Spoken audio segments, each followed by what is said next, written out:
来到我的家，还有让我吐槽一下我老婆。我老婆没有什么好吐槽的，她是一个很贤惠的妻子，她没怎么买包啊，什么 LV 啊什么的，但是她喜欢呢什么呢？她喜欢买 LC 啊什么的那些锅。你看一下啊，她有一个就是管理房子的哲学，就是在家里呢。一进门的时候，什么都不要看得见，你才觉得我想回家。OK， 所以你看这里是不是很干净？好干净，好干净。然后打开你看一下啊、哦，他不喜欢买包，但是他最喜欢是什么呢？买锅。锅，锅，锅，锅，锅，锅。还有，你别以为这样就没有。锅，锅，锅，锅，锅，锅，锅啊，这个不是锅啊。以为这样就没有了吗？不止，跟我来吧，跟我来。锅，藏到舒适的地方。就是我感觉就是一个陪葬品，你明白吗？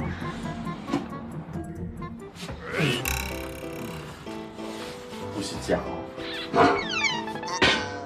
他买回来以后呢，他发现呢，就是这个锅呢比汤更重，他拿起来都好难，所以结果呢他就没有用。嗨，好久不见哦。那个锅真的很重，最近怎么样？要做给40个人吃之类的。对。他干嘛呢？浓缩就是精华，对不对？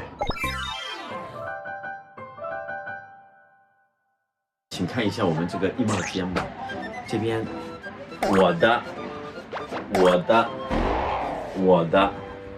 ，OK， 这里就是他的，也不算很过分吧？不算过分。衣服是他的，镜子是他的。这个有密码锁的保险柜也是他的，就是告诉我这里都是他的私房钱了，然后我也没有办法拿得到，为什么呢？我是没有密码的。还有什么呢？它上面有一个指纹锁，也没有我的指纹的。有一天他手指脱皮了，他的指纹开不了这个，他也忘了密码，他又脱皮，结果是什么呢？就换了一个新锁了，整个门爆开了。但是换了一个新锁，还是没有我的密码，还有指纹，你看，开不了的，我开不了的，我开不了的。私房钱。我老婆是一个非常有洁癖的人，你看，都是这些。消毒的东西，然后排的都蛮不错，但是下面有一个是什么呢？哇，他的童年回忆啊！你看，小时候有玩过这个吧？你有玩过的话，大概你也年纪不小了，对不对？然后呢，这个呢，那个时候我们是在去旅行的时候，在一个二手货的店，然后呢就有人卖这些嘛，然后香港人都好难找嘛，然后就说，哎呀，这个我童年回忆哦，我拿回家之后我可以玩哦，也可以经常去玩啊什么的。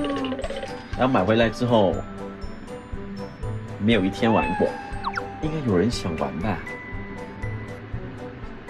挺好玩的。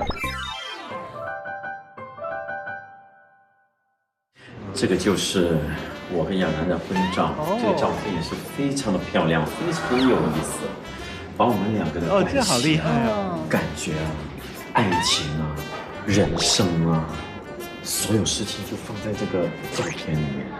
这个照片是我最喜欢的，但是在这个家里呢，有很多照片我都不喜欢。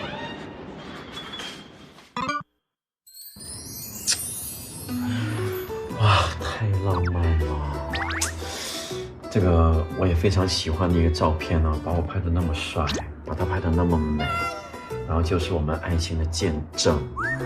但是，请看一下，这个浪漫的照片是随便放地下的啊。OK， 还有你看一下这个照片的相框已经锈了，脱毛了，就15年到现在，他都没找到地方放这个照片。然后他一直说，我每天睡之前也要看一下哦，这个照片不能换，好有纪念价值哦。但是有纪念价值也可以干净一点吧，也可以没有细菌吧，也可以不用发毛吧，对不对？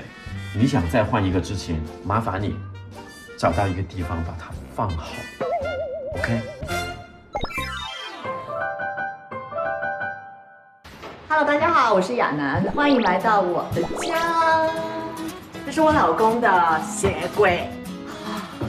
其实身为一个男人呢，鞋子还算挺多的，但是呢，他穿的最多的是哪双鞋呢？最史上最破烂的拖鞋。身为一个男艺人，而且呢是各种不同的活动啊、庆功宴啊，就是出镜率还是蛮高的。然后你看已经旧成这个样子了，穿了好几年了，看这鞋底已经磨成这样，好像很可怜的样子。然后冬天就是基本上穿这么一双，他非常喜欢这双啊，然后上面那些鞋子呢，你看上去蛮新的哦。为什么呢？因为它够不着。OK。欢迎来到呢我非常美美的玻璃柜，你看是不是很高贵啊？有各种的酒杯啊什么的。但是你们看在这里有很多有的没的，就是谁的呢？当然是我老公呢，在百老汇买回来的一些杯子啊，根本跟我的玻璃柜不搭嘛。那在我那么美美的一个玻璃柜里面呢，竟然可以看到祖蓝粉丝送给他的福禄寿。那虽然呢是非常有纪念价值，因为他拍了很多福禄寿系列的节目，但是应该摆在一个更好的柜子里嘛，不应该放在这里。最奇怪的是什么呢？就是这个指挥棒。为什么有个指挥棒？在这个玻璃柜里面呢，虽然是一个我蛮喜欢的一个 musical Dance Visit， 但是你为什么会放在我的玻璃柜里面？因为我是一个比较有品味的人，里面呢就只能放一些酒杯啊 ，you know， 就是高贵的东西，所以这个东西 is out，OK？No。他真的很在乎这个玻璃柜。Yep。好，欢迎来到我的厨房。然后呢，来到这个位置，就是我们去旅行的时候呢，经常买一些有的没的的厨具啦。但是我觉得最没有用的就是这个蛋糕刀，而且这个形状呢很奇怪，你知道吗？如果是什么方形啊，或者是椭圆形啊，或者是三角形啊，或者是有一个公仔的形状呢，就觉得你不可以切得就是很均匀嘛，所以我觉得这个蛋糕刀呢还是没有什么用的。但是我听说好像又出了一个新款的蛋糕刀，我把这个扔的话，他会再买一款新的，那我就惨了。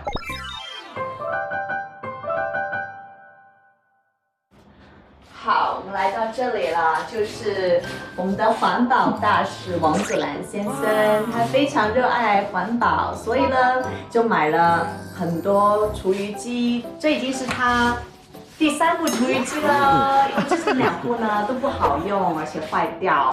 那这部厨余机呢，我觉得样子还蛮好看的，就让他留下了。没有想到一拆开也是坏的。然后我觉得王祖蓝先生在环保的路上太坎坷了，所以我觉得他还是不要再买厨余机了，换个路线吧 ，OK？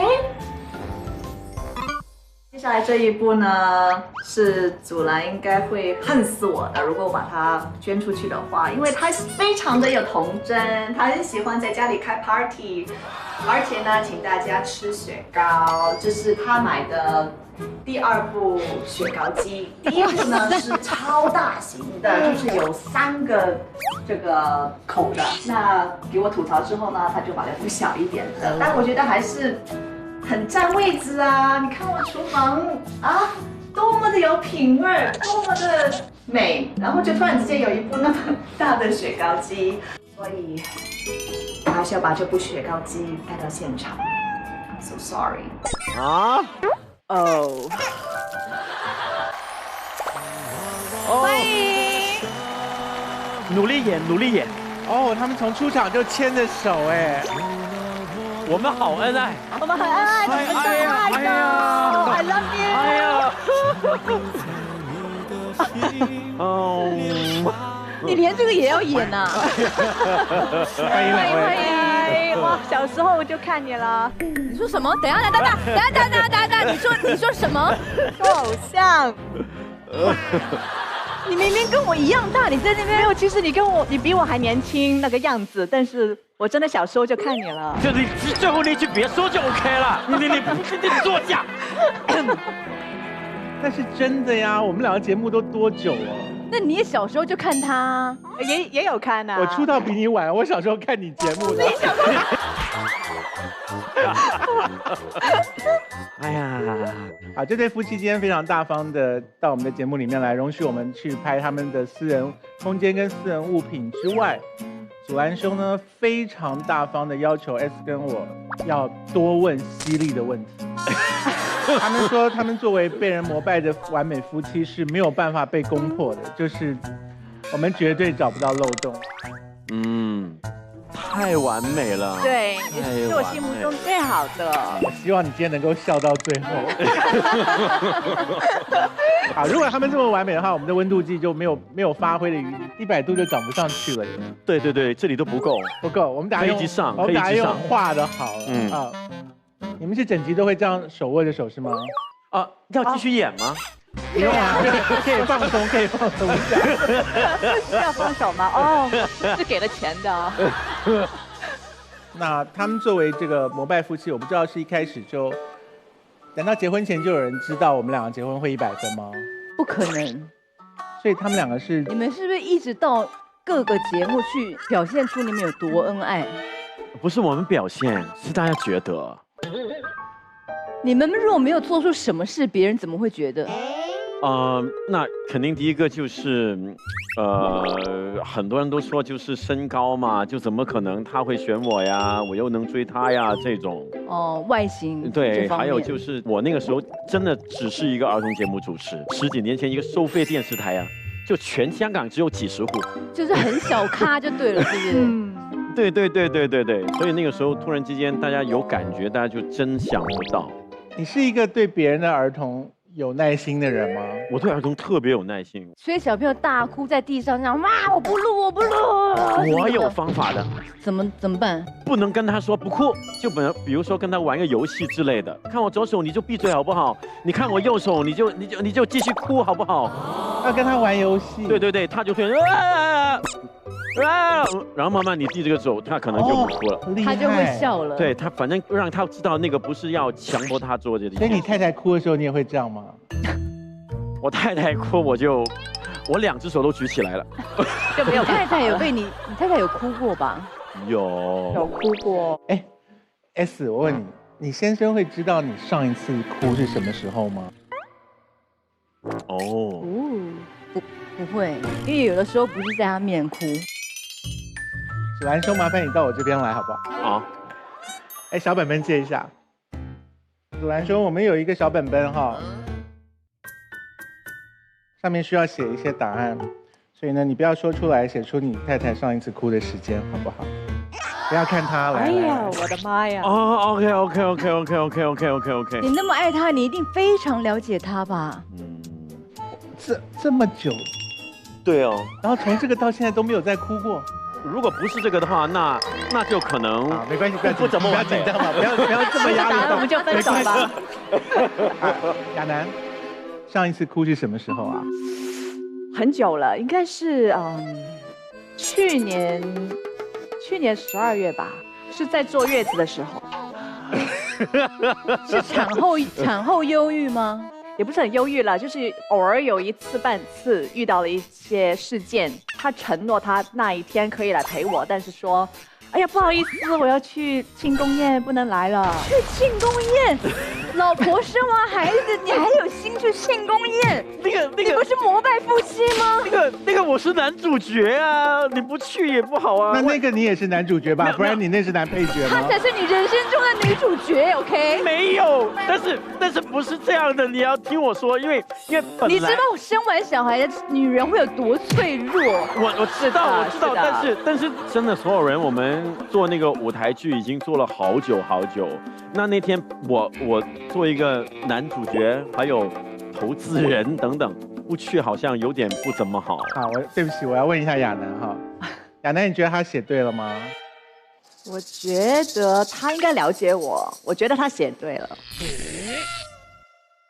我觉得她应该写不对。既然真的写对了，真的很厉害耶！哦，这一题我失败了，那你先回去做，然后亚楠可以麻烦你过来吗？有考试啊，吓死我呀！到你了，好紧张啊！哎呀，加油加油！你们既然令人膜拜，应该可以过关吧？你们已经有破绽了，刚刚那个太过分了。我好期待破绽啊！亚楠，我认为成熟的夫妻一定都容许对方有一些想象的空间，当然是不是？所以我们要请亚楠写下来，就是你其实知道祖蓝很喜欢那个女明星，可是你不说破，让她保有这个想象的空间。你写下来这个人是谁，好不好？啊，这道题挺好的，我也想一想。只有这个吗？啊，只有这个吗？不可能还！有没有别的？那可以写好莱坞的吗？可以啊，你写好莱坞的，我看看他的品味是哪一种。哦哦，好。哦，祖蓝，好难。他写了2个名字，所以好莱坞那个你应该讲得出来是哪个吧？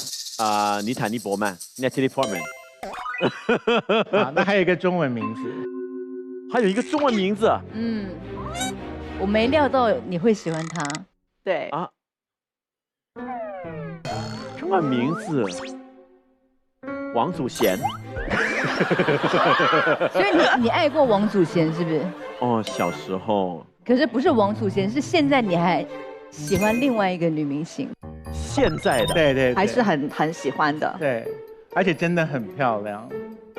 舒淇吗？哦，我帮你补上哈。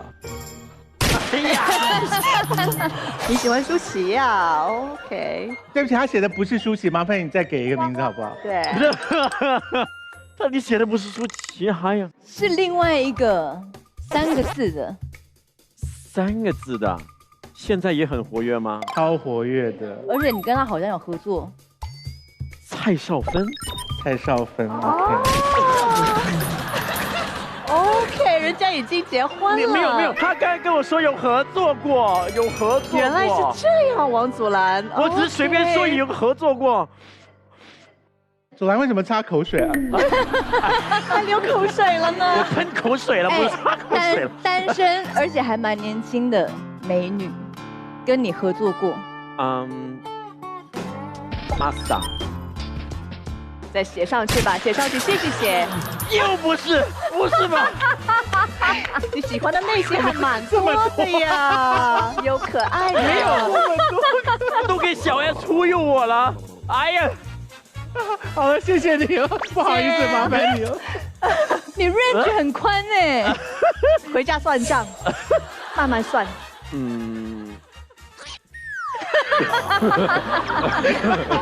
没事儿没事儿。刚刚这么有把握的，然后一下冒出这么多，我都一页都写不下哎。我跟你讲，亚楠真正会介意的是舒淇。是，刚刚你说出舒淇的时候，亚楠就重复了好几遍，说原来是舒淇。哦，他重复了好多遍。对，哦，然后你讲王祖贤的时候，他心里面就放宽了一下，觉得说哦，是你年少时的幻想。然后当你讲出蔡少芬的时候呢，他心里面有感觉到一阵寒意，就是你是不是人啊？对，家人一样，对不对？对，姐姐一样的，亲姐姐没有，一样的。他跟我说这个合作过，我就突然间想起个阿莎是怎么回事啊？阿莎，是因为是刚合作过，然后刚刚有1个多月都需要跟他谈恋爱。所以我觉得这4个名字里面，太太比较介意的是舒淇。性感女太性神。感了。你有告诉过舒淇吗？没有，因为我觉得我们都聊过，如果有一天我女儿长得像舒淇，也有可能，就会像她那种高一点点，然后像我嘴唇厚一点嘴点，厚一点点。然后感觉加起来就是你现在是在说舒淇长得像你吗？就是如果加上她就有可能像，单纯是我的话就不可能。所以你们刚生了一个女儿，对不对？是，对，现在10个月大， 10个月。有舒淇的影子吗？她现在很喜欢玩这个，应该很多宝宝都喜欢。她本来就不像的，然后她一做这个，我就觉得像。那你就鼓励他常做啊，也许以后嘴唇就会越来越厚。我希望她别做太多，我真的不希望她像我，真的像她好了。没有，你不是希望他有厚厚的舒淇嘴吗？我比舒淇厚啊。亚楠嫁给了初恋啊，我嫁给了初恋。他是你第一个男人，也是唯一的。小时候10几岁那个就不算了。那应该算啊。那你为什么一直说我是初恋啊？对啊，那他根本就是第2个，好不好？全国媒体都以为我是初恋。你们俩夫妻真的是很假哎。哎，全球媒体啊，好不好？那个是北美的是吧？那个是加拿大的，然后就是真的，那个时候就是一个番薯，一个懵懵的，什么番薯蒙蒙的？就不知道什么是拍拖一回事儿，然后就短短的1、2个月，那就是你的初恋。那他不想承认而已。我不想承认。我没有逼你说要我成为你的初恋啊，对不对？所以你就是第2个。我现在才知道。赶快重新那个啦，写你们的资料，你不是初恋。对，上网改一改。百度。可是不是初恋比压力真的比较小吧？就是聊到男人，他只能够想得到你一个人呢。也没有，男生是这样的，不是对自己压力大不大，是对对方的感觉。对，就是你感觉啊，我是你的初恋，你挺单纯的哦。就是你刚刚那是什么表情啊？回放一下，你做了什么？请看回放。就是你感觉啊，我是你的初恋，你挺单纯的哦。徐熙娣，温度掉到0度。我知道他曾经是有过很坏的一段时间的，对，之后就变得很好。就是我认识他的时候就哇，好单纯的一个儿童节目小主持人，很可爱。你不需要加那么小这个字好不好？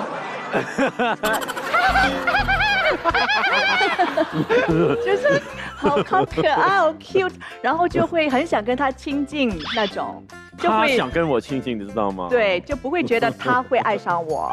你是不是觉得说他完全没有攻击性，就是可以跟他变成好朋友？啊，对，就是好朋友，就是因为有很多对就是跟我差不多高的男生就会看着我那种眼神啊，刚刚选美出来，华谊小姐，就是那种眼神。就是很想要，我知道那种感觉。对所以跟他的话就是嘿 ，What's up？ 我们去吃饭呐 ，Come on， 那种。好，那个祖蓝要教我们他的一些秘诀。他说他有一个3部曲是可以教会人家怎么表达爱情的，对不对？5个语言，5个语言吗？因为我们都有上那个婚前的辅导。哦，对。OK。有没有上婚前辅导？有。所以你知道了什么？比如说，男生不希望听过程，只希望听结果；女生希望讲过程，不希望讲结果。可是这个是你配合他，因为你很可能很想讲。对啊，你会不会其实很多话想讲，然后就是为了怕他会不想听，你就只好简略？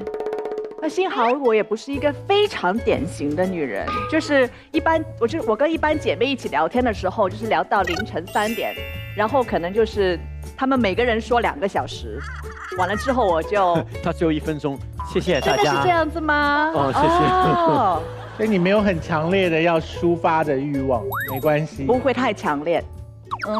当然，我现在最近，比如说每天晚上都跟他问一下你感受怎么样，我就不是100个事情100个都不想听，就是比如说你最不开心的是哪个？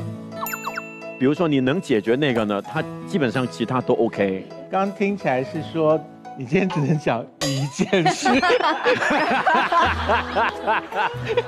你要讲哪一件？你想好以后再讲。你最好给我想清楚。没有你想清楚，每天一件事情，1个月30件事情，你都知道，其实也不少啊，很厉害，其实也不少啊。那你每天这个问的时候，你愿意听多久？比方说他讲15分钟，会太久吗？没有，也没有多久。一般我回家都很晚了，他讲到一半，他自己都困了。那先生会跟你讲他今天工作的事情吗？咦，她好像比较像一个女人，他话很多是不是？，对她话很多，想说的要表达的非常多。你不准老婆讲，然后自己猛讲。那我有讲重点了。可是你重点可能很多个啊。你们应该参加那个婚姻辅导课，就有讲过要交代以前的感情历史啊什么。感情历史好像在辅导里面都不用说我，比较少说，比较少，对比较少是你们自己互相问的，是不是？对，也会主动告诉他吧。我听起来是他们参加过婚姻辅导之后，他们真的有执行当中的事，这个很难得哎。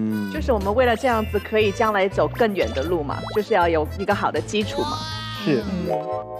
哎，祖蓝，你看到板子上写的你为李亚男写的示爱3部曲吗？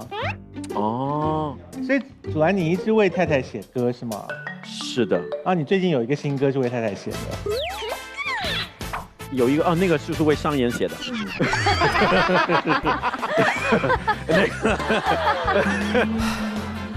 叫做什么？商演，我爱你吗？好浪漫哦，好浪漫、哦！爱你的方式，我觉得还蛮浪漫的。那个只是开玩笑，那个只是一首比较好玩的那种比较洗脑的歌曲，对。可以唱个1、2句吗？刷我的卡来，让我帮你剥小龙虾。你想吃的冬瓜、南瓜、西瓜，我来帮你切吧，尽管吃上开水吧。所以刚刚那歌是认真把你放在心上写出来的。他也是在想我们日常的生活是怎么样，而他有帮你剥灵感。小龙虾，他有帮我剥虾，各种虾，还有蟹。这还蛮周到的。我老公也都帮我剥。你有老公？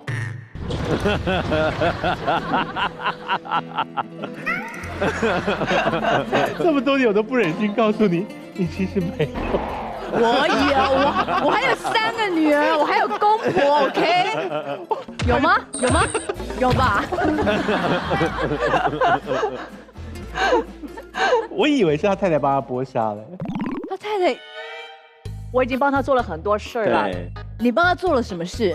他帮我做太多了。就是你想到的都做过啊，洗碗啊，擦地板啊，煮饭啊，就是晚上很累了想洗脸也洗过。他不想动，你帮他洗脸。对，他最不喜欢就是卸妆，所以你常常帮他卸妆哦。也没有常常吧，不是就好常常，累好累。就真的太累的时候，我就会帮他卸。这很有趣哎。然后如果出门的话，他的行李是他收拾的。啊，如果我在香港就是本地工作的话，那盒饭是他准备的。所以你是他的全世界吗？他也是我的全世界啊。没有啊，你世界还有王祖贤、舒淇，还有对呀，对呀。阿 sa 蔡少芬。对，其实可以再继续下去，你还可以继续写。那个是一个虚拟的世界。好，所以到目前为止呢，其实听起来就是一个愿打一个愿挨，那我们外人就没话讲了，就是人家夫妻自己开心就好了。祖蓝家里面这些神秘的物品呢，祖蓝都会很耐心的让他太太知道特别之处。那我现在也要让你知道一样东西的特别之处，就是我手上所拿的最亲爱的伏尔加所推出的灯泡膜。灯泡膜能够让暗沉皮肤变得亮白。伏尔加希望每个人都像小灯泡一样亮白通透的去面对整个花花世界。说不定将来某一天呢，不止你的皮肤，连你的人生也跟着闪闪发光了呢。所以大家快来试一试吧。我觉得整个影片当中，亚楠都处于濒临崩溃边缘。太多了。我可以体会你那个高雅的那个玻璃柜里面放那些。你非常坚持那个玻璃柜里面的东西。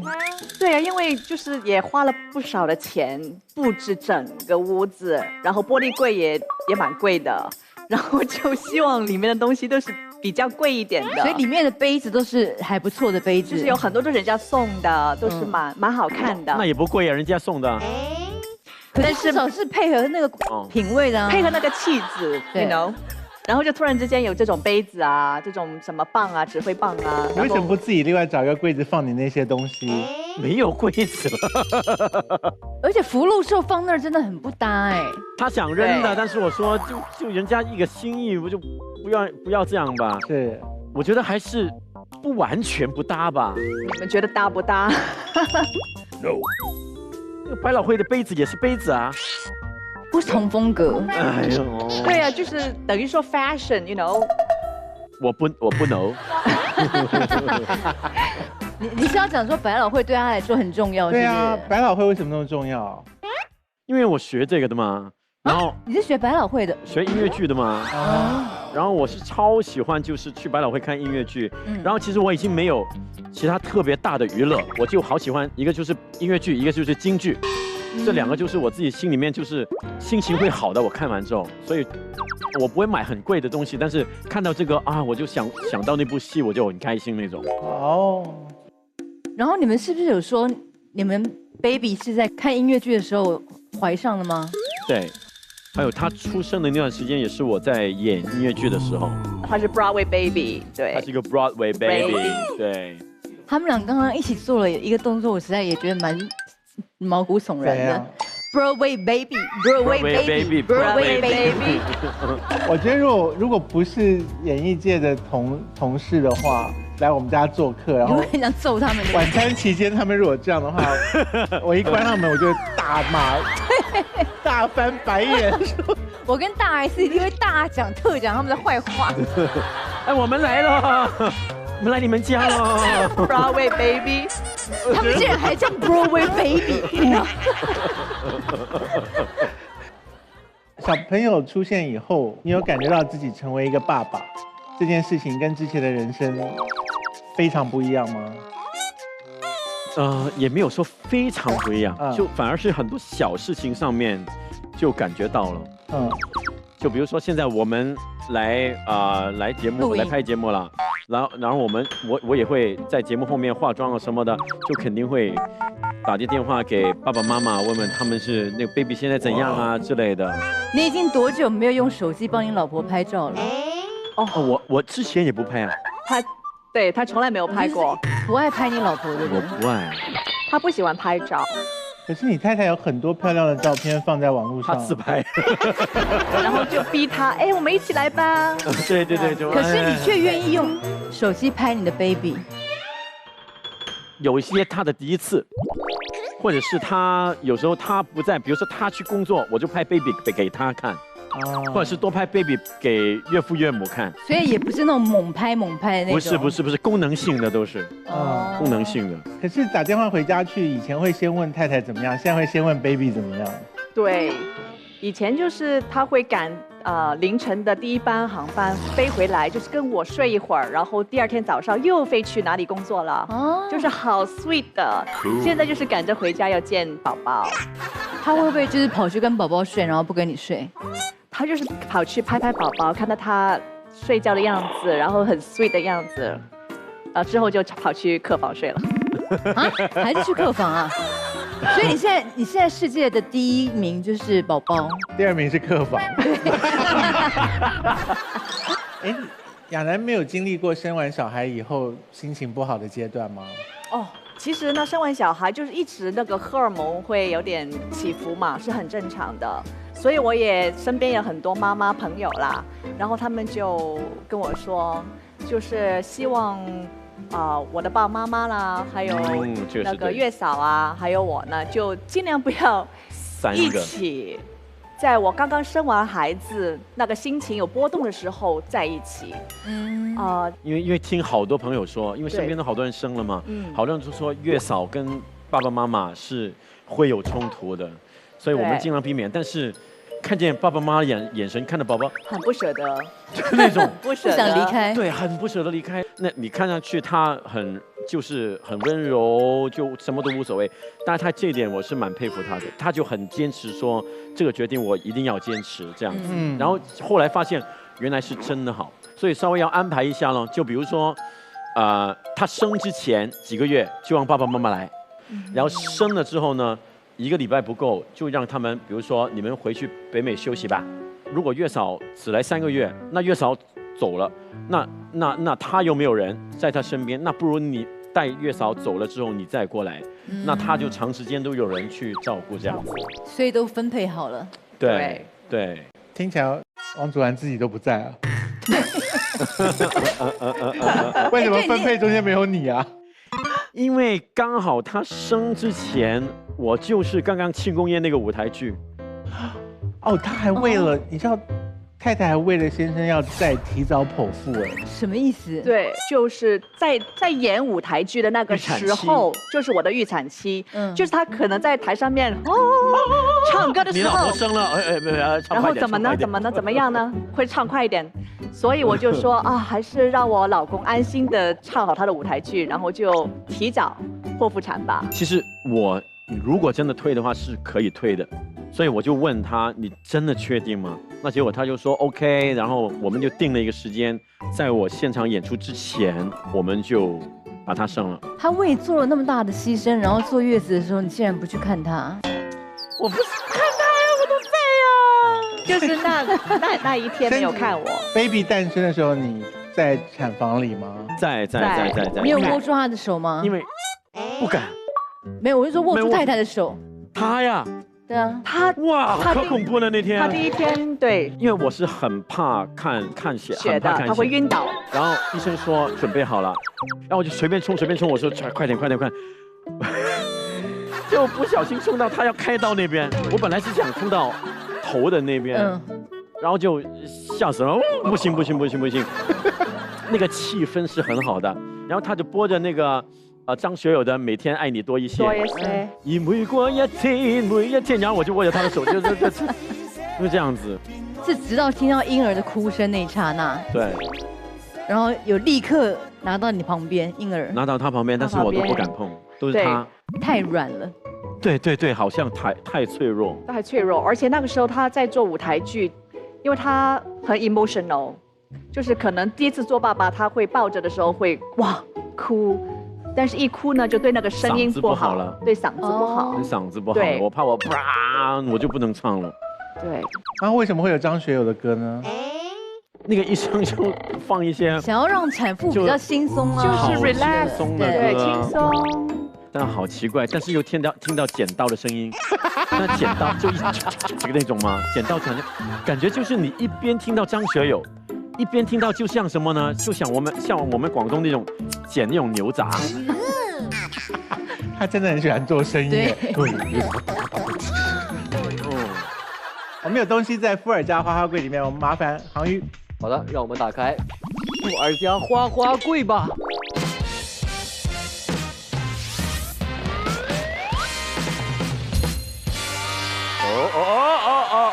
哦 no！ 来把那最上面那个怪东西拿过来。怪蛋糕好用啊，这个完全值得拿来从事慈善公益啊！这真的很可恶哎。对，它是规定你只能切出这个形状的蛋糕吗？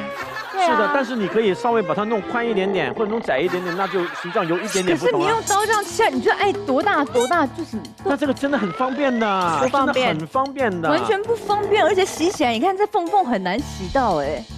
而且你这个如果碰到凤梨酥怎么办？对啊，没有你没有发现平时切蛋糕的很难切吗？又用叉子，又用刀什么的，这样毫无道理。而且有些客人会要求大一点或是小一点，你这个就只能就是他给他2件哦。算了，他就是不合理就对了。不行。哎，我搞不懂为什么你买的厨余机那么容易坏啊？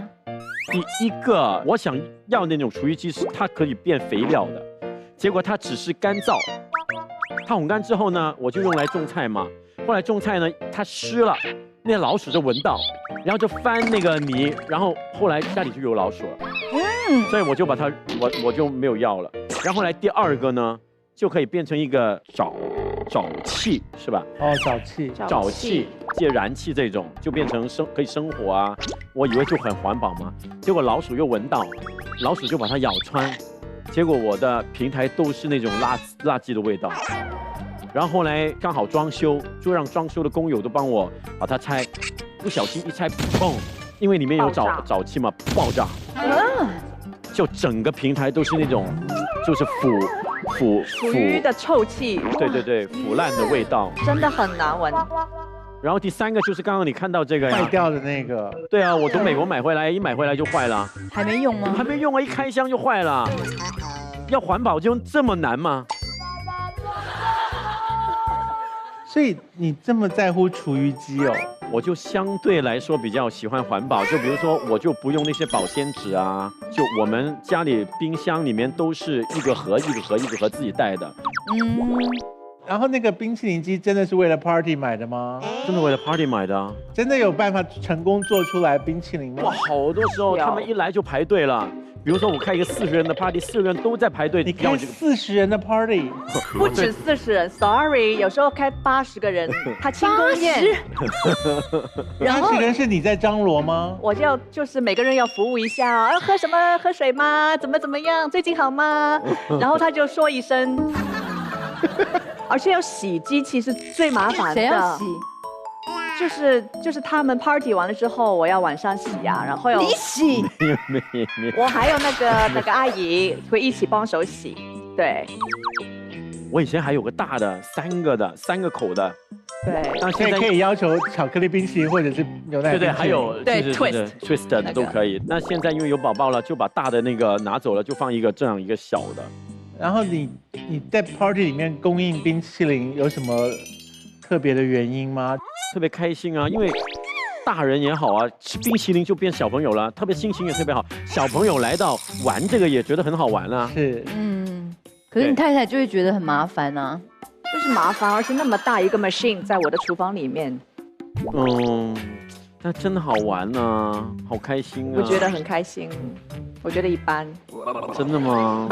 你老婆不开心啊？你是视觉觉得不好，还是洗的时候觉得不好？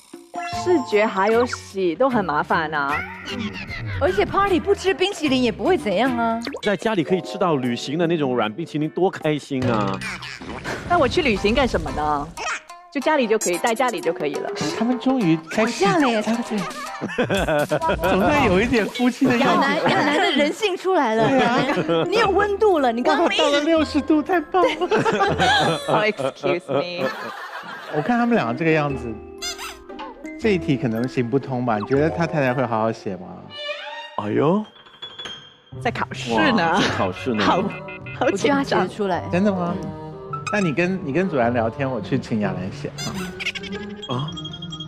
这样怎么可以安心聊天呢？随便聊。我们可以聊什么？所以你跟你老婆真的不吵架吗？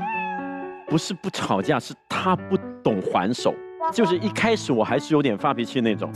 但我发完脾气之类的，他最终就是没感觉。那你对着一个木头，你吵来干嘛？就是有时候觉得比较讨厌。哦 ，OK， 好，谢谢你。OK， 太有趣了。OK， 你就随便聊完了吗？聊完了。只是打发时间而已。打发时间也挺舒服的。就随便聊聊。我跟你讲，我请他夫人写这个嘛，然后他夫人写了这个答案呢。怪吧，很奇怪，是我们没有想到的事情。怪有什么怪怪的？左安，我如果说请你太太写一个她最讨厌的你的行为，你第一个想到的是什么？哦，起床。起床？为什么？就是跟他在一起的时候就很难起床，他不在的时候我就可能自己能醒的，但他在的时候老是就是在床上翻来翻去都不愿意起来。还有就比如说他准时叫醒我了，比如说5分钟之后再叫就5分钟，就叫了可能1个小时。那你这样工作不就会迟到吗？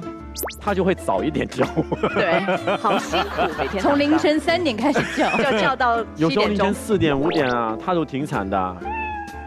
果然不是起床，再来一个。不是起床，对，还有啊，还有更严重的。，对，还有一个，我有点吓到。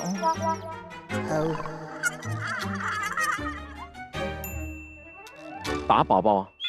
打宝宝，你打宝宝，你小孩不是才10个月吗？你打他干嘛？没有王宇有没有，因为你报警。没有，这可以。因为我最近有一期是，我希望多跟宝宝在一起，然后他睡在我们中间，然后我发现我梦中不小心打他了一下，赏了他巴掌。赏了他一巴，对然后他哭了我就稍微听见然后他又没哭了，然后睡了。哦，这不值得讨，这不小心的啊，他不会，你太太不会为这个讨厌。更严重一点。更严重一点了。哇，你真的不知道？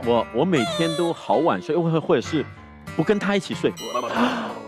你答对了耶。真的吗？你讨厌这个吗？他很讨厌这件事。他说他不高兴你晚上回来的时候跑去睡客房。哦，你为什么要这样子啊？因为他很容易醒。客房里是谁？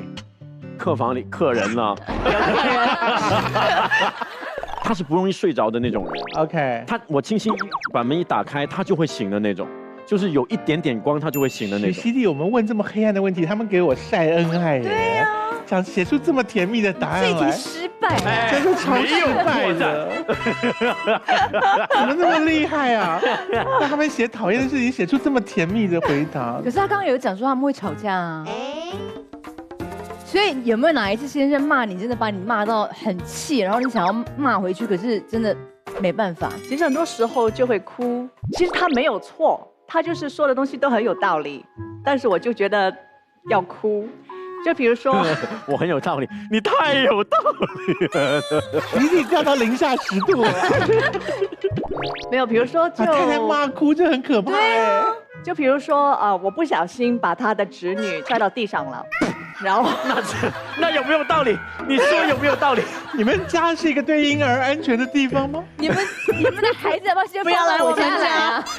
不要来我们家，不要来我们家，有宝宝了别来我们家。然后我就是不小心嘛，但是他就是各种，你为什么刚才有这样子？因为你不知道责任的多大。对，因为自己孩子就自己心疼，那是人家的孩子，是我弟弟的孩子，那就少看1秒我都觉得压力很大。可是你骂到有多狠？不是狠不狠，是当时候不止他一个，我妈在，妈妈也一起骂他。妈妈没有一起骂，但是可能就是那种环境，在其他人面前这样骂他，就可能有点不好。但是那个时候一看见宝宝一直在哭，你情绪你就来了。对，那个小孩后来有再来你们家吗？也经常来啊。他现在能保护其他宝宝了。很强壮。没有记恨这件事情。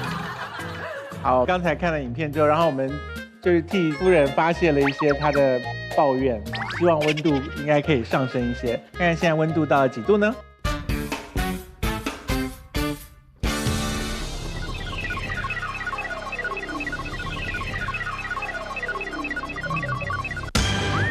？75，上升了一点，上升快40度。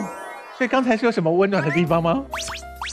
我觉得是让太太讲出她心里的对一种抒发。我觉得抒发在婚姻里面很重要。对。而且我还蛮佩服丈夫回去一直认真的询问太太说今天的感受是什么。这一点真的蛮贴心的。所以你收工虽然很累，都没有力气卸妆，你还是会想办法跟太太聊一下天。尽量也会问，这样子才可以保鲜。对。请问今天他说了不喜欢你去睡客房之后，你会接下来都睡他旁边吗？还是有点纠结，因为我真的很怕吵醒他。他就愿意你吵醒他呀。好了，想想吧，还是吵醒他吧。对啊，他是甘愿被你吵醒啊。那吵醒他吧。喂，我回来了。也不用那么大声吧。刚刚温度上升了一些，然后我们也看到我们比较习惯了夫妻相处的样子。接下来要看的是祖蓝兄拍着他太太的东西。哦，看我的。